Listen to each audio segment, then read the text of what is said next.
요즘 한국 사회를 보면 모든 것이 무너져 가고 있음을 보게 됩니다.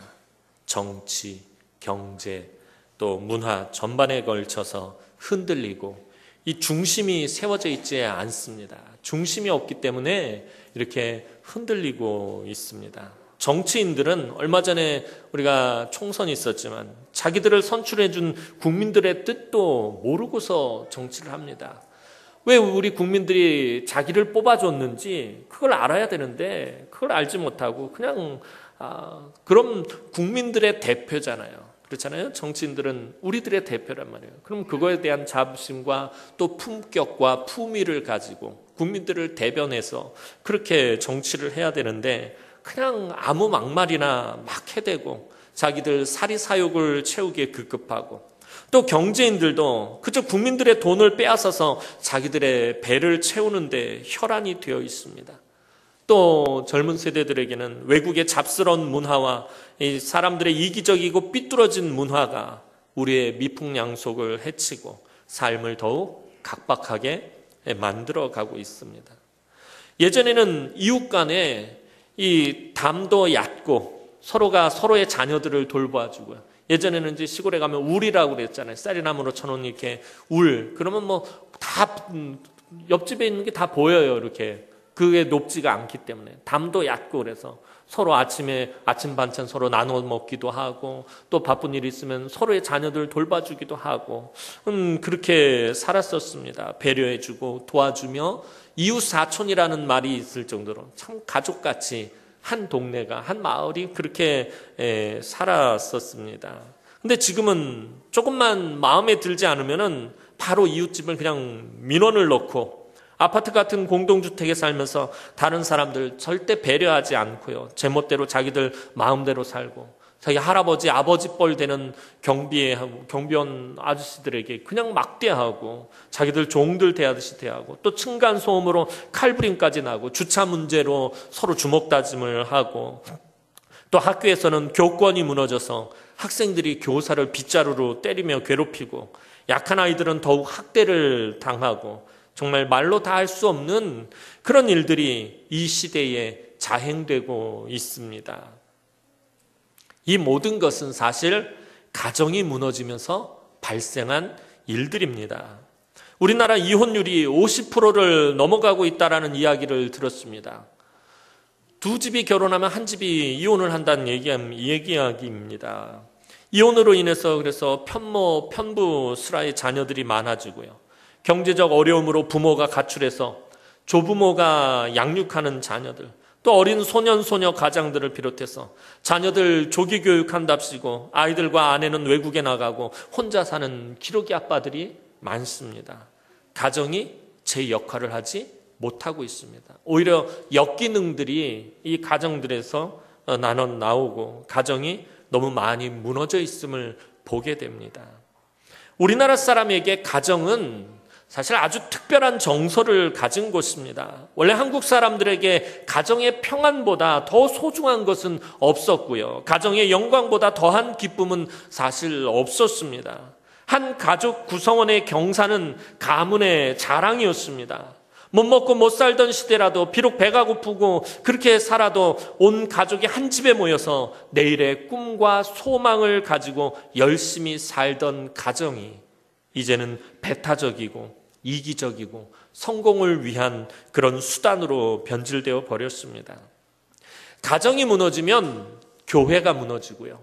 가정이 무너지면 학교가 무너지고 가정이 무너지면 사회가 무너지고 가정이 무너지면 나라도 무너지게 되어 있습니다. 가정이 무너지면 우리 인생에 아무것도 남는 것이 없습니다. 우리가 일평생 아무리 많은 것을 모으면서 아무리 많은 것을 가지고 그렇게 살았다 할지라도 우리의 말년에 가정이 무너져 있다면 그 사람은 헛된 삶을 살았다라는 것입니다. 우리의 수고가 헛되며 텅 비어버리는 것입니다. 가정은 하나님이 세우신 최초의 공동체입니다. 하나님께서 천지창조를 마치시고 최초로 세우신 공동체가 바로 가정입니다. 다시 말해서 하나님이 세우신 최초의 교회는 가정이었다라는 것입니다. 하나님은 가정을 통해서 제사를 받으셨고요. 가정을 통해서 찬송과 영광을 받으셨고요. 그 가정에 하나님께서 축복과 은혜와 은총을 베풀어 주셨습니다.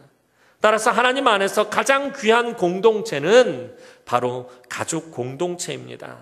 그래서 오늘 시편은 하나님이 세우시는 가정에 대해서 말하고 있는 것입니다. 오늘 시편 117편은 그 표제어를 살펴보면 솔로몬이 지은 시고요. 성전에 올라가는 노래라고 그렇게 맨 앞에 기록이 되어 있습니다. 옛 이스라엘 사람들은 가정에 대한 시를 노래하면서 하나님께서 우리 가정에 베풀어 주신 그 축복을 노래하면서 성전에 올라갔다라는 것입니다. 그냥 아무렇게나 성전에 올라간 것이 아니라 성전에 제사하러 예배하러 올라갈 때는 이 가정에 대한 시를 노래하면서 하나님 앞으로 나아갔다라는 것입니다. 가정과 성전이 밀접한 관계성이 있기 때문입니다. 이스라엘은 하나님의 자녀들이고 하나님을 아버지로 부르는 한 가족이라는 말입니다. 하나님의 가족으로 성전에서 다 함께 모여서 예배와 교제를 나누고 또 공동으로 그 성전 안에서 자녀들을 양육하고 또 가정과 교회와 하나님 나라를 꿈꾸었습니다. 그래서 이스라엘에는 가정을 올바로 세우는 것이 가장 중요한 일이었습니다. 이 시편의 가장 중요한 관심사는 결국 가정을 세우는 일입니다. 1절 말씀을 보면 여호와께서 집을 세우지 아니하시면 세우는 자의 수고가 헛되며 여호와께서 성을 지키지 아니하시면 파수꾼의 깨어있음이 헛되도다라고 기록하고 있습니다. 이 집을 세우다라는 표현은 성경에서 자주 나오는 표현입니다. 히브리어에서 이 집은 상당히 넓은 의미로 사용되어집니다. 가정, 성읍, 또 성전, 나라 이런 것들을 가리키기도 합니다. 즉 성경은 가정을 세우는 것에서 시작해서 교회와 도시와 나라를 세우게 된다라는 것을 말하고 있는 것입니다. 그러면 집은 무엇으로 세우는 것입니까? 집은 결혼을 통해서 세웁니다. 하나님께서 아담에게 이 하와라는 돕는 배필을 짝을 지어주셔서 그들을 혼인시켜서 부부로 만들어서 집을 세우셨습니다. 룻기를 보면 룻과 보아스가 결혼하는 날 동네 사람들이 라헬과 레아가 이스라엘의 집을 세운 것처럼 룻이 보아스의 집을 세우기를 원한다라고 이렇게 축복하는 것을 볼 수 있습니다. 하나님이 짝지어 주시는 배우자와 결혼을 통해서 집을 세우게 되는 것입니다. 따라서 궁극적으로 집을 세우시는 자는 하나님이십니다. 하나님은 인류를 위해 아담과 하와를 통해서 첫 번째 집을 세우셨습니다. 집을 세우는 은혜보다 그래서 더 큰 것은 없습니다.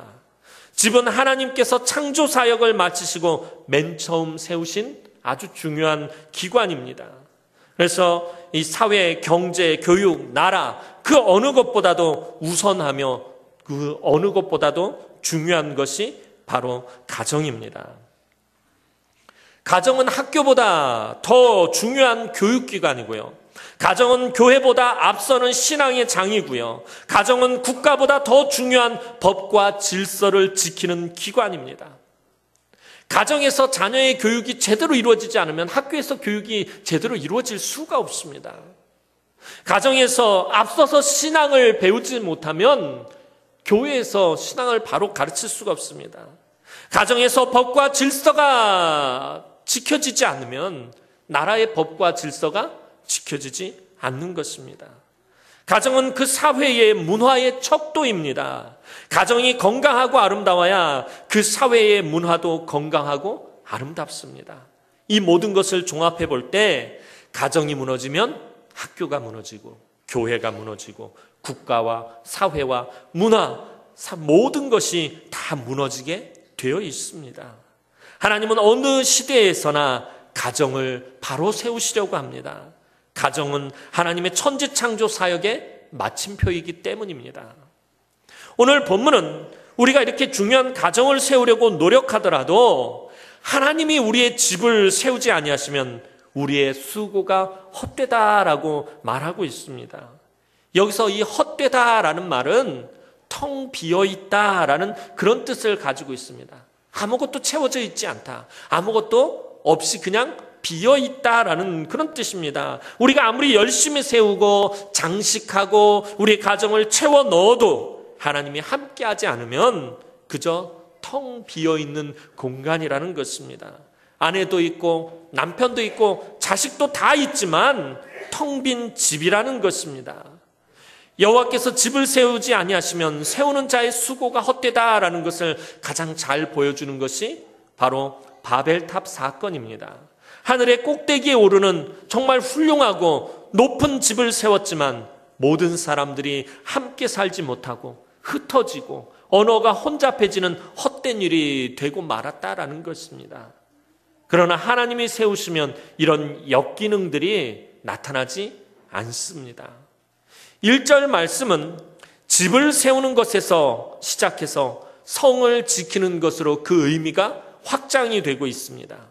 집을 짓는 문제가 해결되면 안전에 대한 문제가 발생합니다. 집이 개인의 안전과 평안이 담긴 곳이라면 성은 공동체의 안전과 평안이 담긴 곳입니다.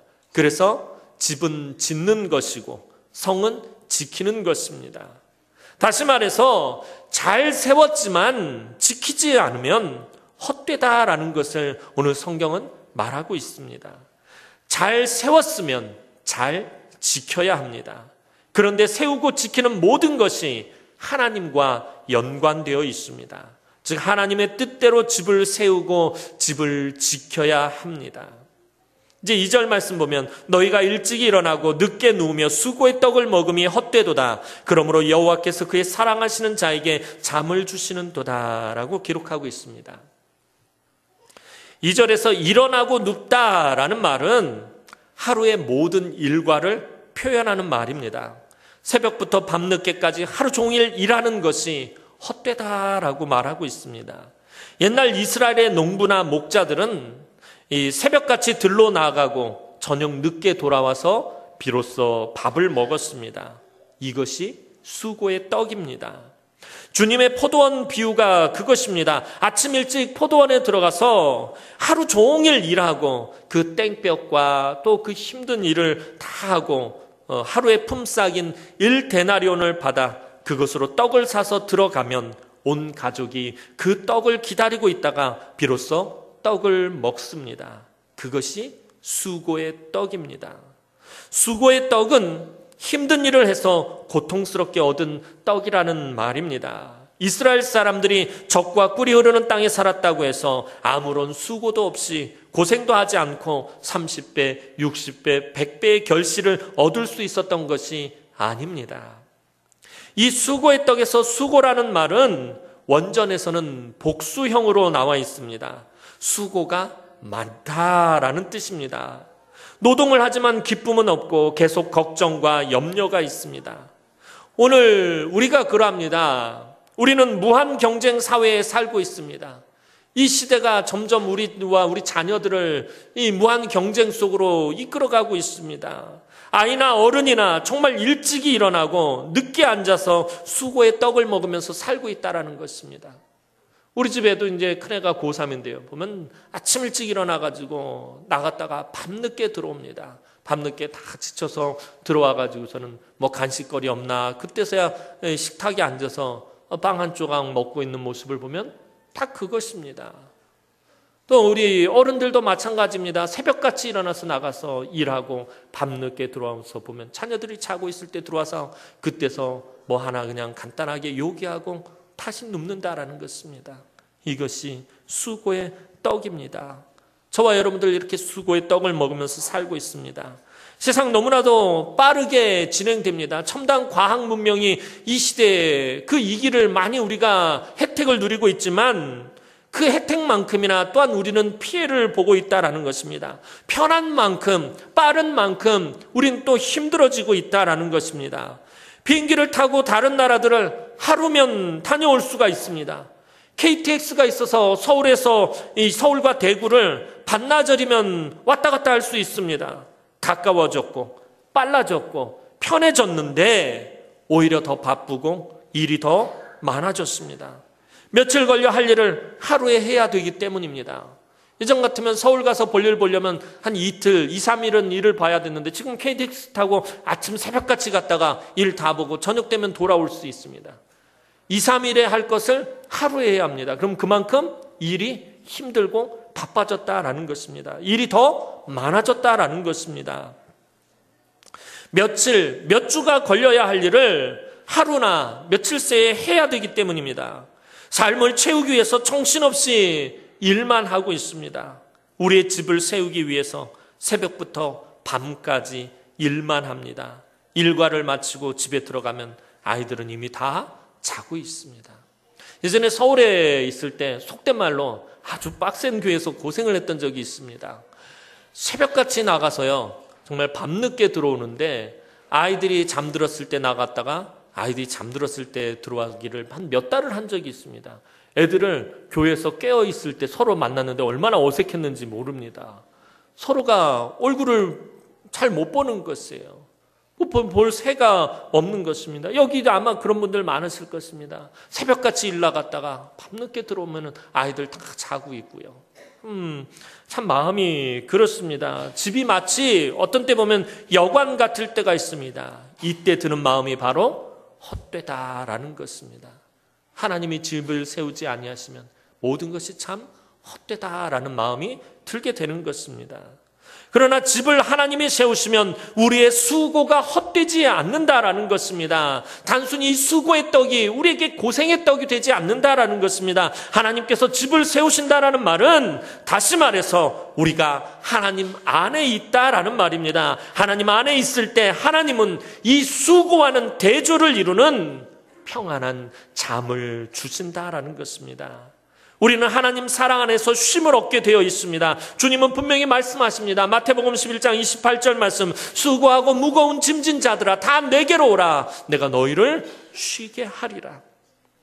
주님께서 사랑하는 자의 수고의 짐을 져주시겠다라는 것입니다. 주님께서 우리에게 잠을 주시고 우리의 수고가 헛되지 않게 하십니다. 우리가 잠을 자는 동안 사랑하는 자녀들을 위해서 하나님께서 전날 수고하여 땅에 심은 씨앗이 싹을 트게 하시고 자라게 하시고 열매 맺게 하시고 풍성한 소출을 거두게 하신다라는 말씀입니다.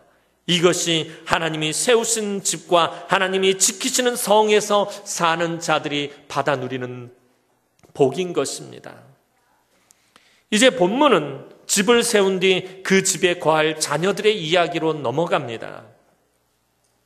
3절 말씀 보면 보라 자식들은 여호와의 기업이요 태의 열매는 그들의 상급이로다. 오늘 시인은 자식은 여호와의 기업이다라고 말하고 있습니다. 구약 성경에서 이 기업은 매우 중요합니다.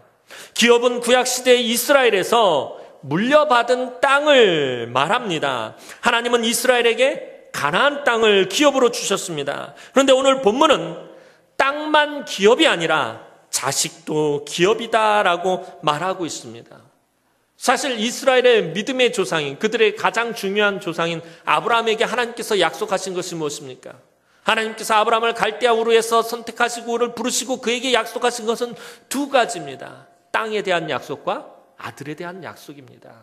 이것이 기업인 것입니다.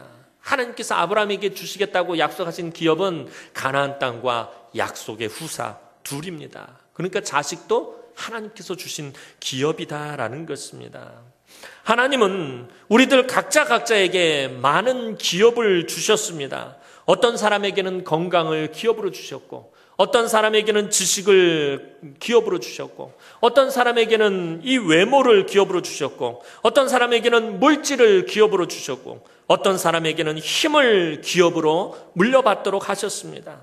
그러나 그 중에서도 가장 귀한 기업은 하나님이 우리에게 주신 자식의 기업입니다. 자녀들보다 더 귀중한 기업은 없습니다. 이 기업을 키우고 자라게 하고 더 넓은 약속의 지경으로 세워가야 할 책임이 바로 저와 여러분들에게 있습니다. 또한 자식은 태의 열매라고 오늘 말하고 있습니다. 이 태의 열매다라는 말은 어머니의 모태에 자식이 열매로 맺혔다라는 말입니다. 이 열매는 이 세상에서 가장 귀한 열매이며 하나님의 상급입니다. 근데 여기서 이 상급이란 말은 하나님의 선물로 이해해야 합니다. 우리가 받은 선물 중에서 가장 귀중한 선물이라는 것입니다. 선물은 주는 자가 주고 싶은 자에게 아무런 조건 없이 그냥 거저 주는 것입니다.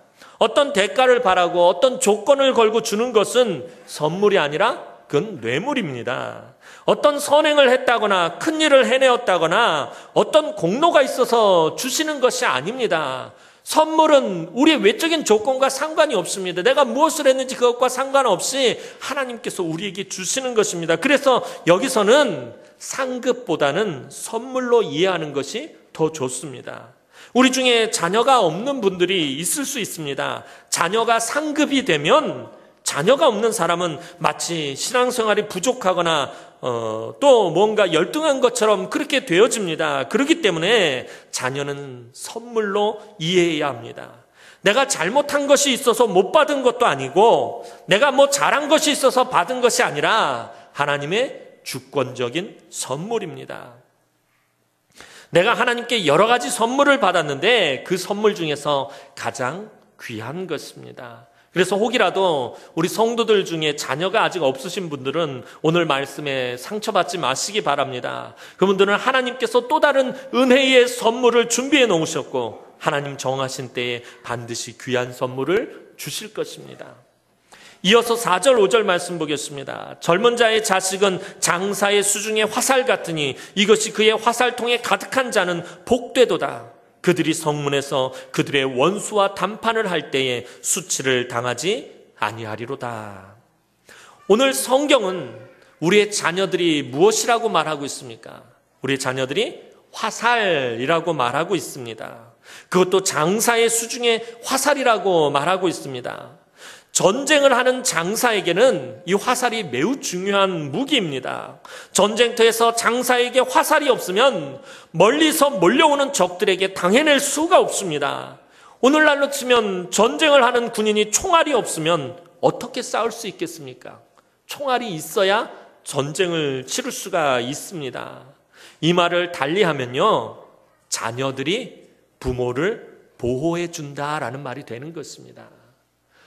자녀가 장사의 수중에 화살과 같다라는 말은 그 화살이 그 장사를 보호해 주듯이 자녀가 부모를 보호해 준다라는 것입니다. 아버지를 둘러싼 자녀들은 깨어질 수 없는 아주 견고한 진이 됩니다. 오늘 본문 말씀에 이 젊은 자의 자식은 부모가 늙을 때 이미 장성하여 부모를 돌보고 보살필 수 있습니다. 부모를 돌볼 나이가 되었을 때 자식은 충분히 장성하고 건강한 상태란 말입니다. 그 부모를 아무도 함부로 대하지 못하게 되는 것입니다. 장사의 수중의 화살과 같이 젊은 자의 자식은 그 부모가 늙었을 때 그 자식이 장성하여 장사와 같이 장성했기 때문에 아무도 그 부모를 함부로 대하지 못하게 된다라는 것입니다.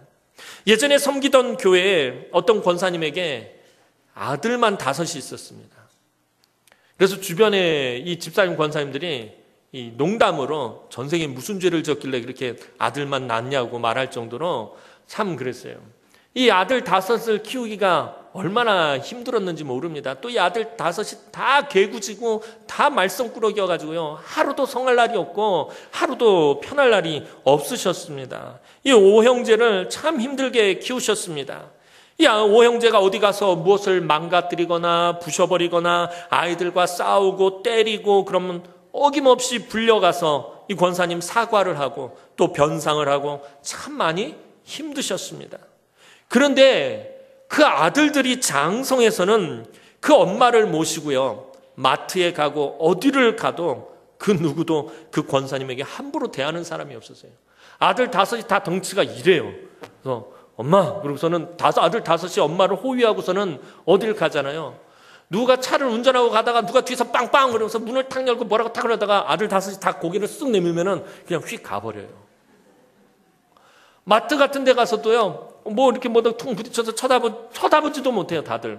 아들들이 다 덩치가 이래가지고 엄마를 끔찍하게 아끼는 거예요. 엄마를 막 그 다섯이서 감싸고서 동네를 다니면요, 동네 그 누구도 건드리지 못해. 누구도 큰 소리를 내지를 못하더라는 것입니다. 아무도 그 권사님에게 함부로 대하는 사람들이 없어요. 원수들과 담판을 할 때 수치를 당하지 않는다는 말이 무엇인지 그 권사님을 보고서 알겠더라고요. 이 화살통에 화살이 가득한 자가 복되다라는 말이 무엇인지 그 권사님을 보고서는 제가 비로소 알게 되었어요. 그 아들들이 얼마나 듬직한지 모릅니다. 어디를 가도 이 권사님이 이제 막 어깨를 피고 다니는 거예요. 큰 소리를 치고 당하는 거예요. 누구도 이 권사님에게 함부로 대하지 않습니다. 이 자식들이 화살이라는 말은 다시 말하면요, 부모는 뭐가 된다는 말이에요? 부모는 활이 된다는 말이에요. 자식이 화살이란 말은 부모는 활이 된다는 말입니다. 활은 화살을 멀리까지 튕겨서 쏘아주는 역할을 하는 것입니다. 이 활 없이 화살은 나아갈 수가 없어요. 활이 없는 화살은 아무 짝에도 쓸모없는 것입니다. 들어와서 맞힐 수 있고 던져서 얼마나 멀리 할 수 있겠습니까? 반드시 활이 있어야 합니다. 자식을 준비하여 공격 무기로 만드는 것입니다. 이것이 중요한 것입니다. 여기에 자식 양육에 놀라운 비밀이 있는 것입니다. 그냥 단순하게 자식을 내 욕심대로 키우고 자라게 하는 것이 아닙니다. 정확하게 목표를 향해서 날아가 명중하는 화살을 만드는 것입니다. 저와 여러분들이 자녀를 양육하는 것은 하나님께서 정하신 그 목표를 향해서 정확하게 날아가서 명중하게 만드는 것이다 라는 것입니다. 우리의 자녀들은 하나님 나라의 다음 세대와 다음 시대로 넘어가는 화살입니다. 우리의 자녀들이 하나님 나라의 꿈과 비전을 향해 날아가도록 우리가 활이 되어서 쏘아 주어야 한다는 것입니다. 부모가 활이 되어서 자녀들이 하나님의 꿈과 비전을 향해 날아가도록 그곳에 명중하는 화살이 될 수 있도록 저와 여러분들이 자녀들을 쏘아 주어야 한다는 것입니다. 이들을 힘차게 쏘아 주어야 합니다. 온갖 세상의 악한 문화와 엄청난 정보가 넘쳐나는 이 디지털 시대와 국제화 시대 속에서 진정한 그리스도인으로서 하나님 나라의 백성으로서 나라와 민족과 교회의 책임을 감당할 수 있도록 우리가 쏘아 주어야 합니다. 우리의 정성을 다하여 자녀들을 다듬고 이들이 멀리 날아가 하나님 주신 인생의 목표를 명중할 수 있도록 우리가 활이 되어서 쏘아 주어야 합니다. 이것이 교회와 이 교회 교육의 목표이자 크리스천 부모들이 해야 할 마땅한 일인 것입니다. 화살이 멀리 날아가게 하려면 어떻게 해야 하는 것입니까? 화살이 조금이라도 더 멀리 날아가게 하려면은 활수위를 있는 힘껏 당겨야 합니다. 활수위를 있는 힘껏 당긴다는 말은 무엇입니까? 이 활이 부러질 정도로 휘어져야 된다는 거예요. 활이 더욱 많이 휘어져야 화살은 더욱 힘있게 멀리 날아갑니다. 부모의 허리가 휘어지면 휘어질수록 자녀들은 멀리 날아가는 법입니다. 그래서 우리의 늙으신 부모님들의 허리가 다 휘어버린 것입니다. 여러분들의 연로하신 부모님들의 허리를 한번 보시기 바랍니다. 곧게 펴신 분들이 없어요. 다 굳어 있어요. 다 굽어 있고요. 다 휘어져 있습니다. 평생을 자녀들이 멀리 날아가도록 하기 위해서 그 허리가 휘도록 쇠가 빠지도록 일하시고 고생하신 것입니다. 자녀들을 조금 더 멀리 날려보내기 위해서 조금 더 하나님의 은혜와 복을 받게 하기 위해서 당신들처럼 고생하지 않고 조금 더 잘 살게 하기 위해서 당신들처럼 못 먹고 못 배웠다고 무시당하지 않게 하기 위해서 허리가 휘어지도록 고생하신 것입니다. 그렇다고 우리가 아무렇게나 세상을 향해서 허리가 휘면 안 되는 것입니다. 우리들이 자녀들을 세상으로 쏘아보내서는 안 됩니다. 그 허리가 하나님의 약속을 믿는 믿음으로 휘어진 만큼 자녀들은 하나님의 꿈과 비전을 향해서 날아가는 것입니다. 저도 우리 어머니와 우리 아버지의 그 허리가 휘어져서 그 활에 기대어서 우리 어머니와 아버지가 믿음으로 쏘았기 때문에 이 대구까지 날아와서 이곳에서 이렇게 여러분들과 목회하고 있는 것입니다. 우리 어머니와 우리 아버지가 그 허리가 휘어지지 않았다면 제가 여기까지 날아오지 못했을 것입니다. 여러분들도 마찬가지입니다. 여러분들의 부모님들의 그 허리가 휘어져서 쏘았기 때문에 하나님 나라의 백성이 되었고 하나님 나라의 자녀가 되었고 구원받은 백성들이 된 것입니다. 사랑하는 성도 여러분, 우리의 수고와 노력으로만 집을 세울 수가 없습니다.